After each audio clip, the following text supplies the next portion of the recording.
Hi வணக்கம். என் பேர் Amala rose Kurien. நான் ஒரு கனவு போல படத்தோட ஹீரோயின். இந்த ஃபிலிமில் என்னுடைய கேரக்டர் பேர் சுமதி. சுமதி வந்து ஒரு ஹோம்மேக்கர் பொண்ணு, பியூர்லி தமிழ் பொண்ணு.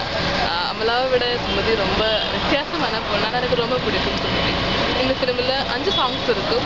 5மே என்னோட ஃபேவரட் சாங் தான். நான் பெற்ற தாயார் தான் மோஸ்ட் ஃபேவரட். பிகாஸ் இந்த ஃபிலிமில் என்னோட இன்ட்ரடக்ஷன் சீன் அதுதான் எனக்கு ரொம்ப பிடிக்கும் அந்த song. So 24th film release ஆகுது. ஸோ எல்லாரும் தியேட்டரில் போய் படம் பார்க்கணும், சப்போர்ட் பண்ணணும். Thank you so much.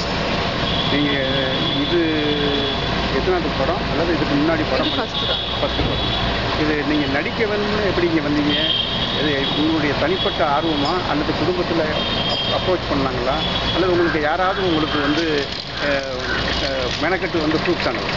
இது ஆக்சுவலி அழகுப்பன் சார், கேமராமேன் அழகுப்பன் சார் தான் என்ன இந்த ஃபிலிமில் கேஸ்ட் பண்ணுறது. சாருக்கு நான் முன்னாடி தெரிஞ்சது. ஸோ சார் தான் இந்த ஃபிலிமில் கேஸ்ட் பண்ணுறது. இல்லை, நான் கேட்டது நீங்கள் விருப்பப்பட்டு நடிக்க வந்தீங்களா அல்லது யாராச்சும் அப்ரோச் பண்ணி வந்தீங்களா? நான் வந்து 3 வயசில் ஆக்டிங் ஸ்டார்ட் பண்ணுறது.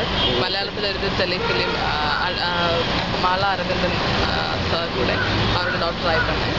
அப்புறம் சின்ன சின்ன ஷார்ட் ஃபிலிம்ஸ் எல்லாம் சின்ன வயசில் ஆர்ட் ஃபிலிம்ஸ் எல்லாம் வந்தேன். அப்புறம் நான் 10th படிக்கும்போது டைரக்டர் லால் ஜோஸ் சாரோட ஒரு ஹீரோயின் ஹண்ட் ரியாலிட்டி ஷோ, இந்த ஷோவோட டாப் ஃபைனலிஸ்ட் இருந்தது. அப்புறம் அதனால தான் சான்ஸ், அதுக்கப்புறம் தான் சான்ஸ் எல்லாம் கிடைச்சது. Okay, thank you.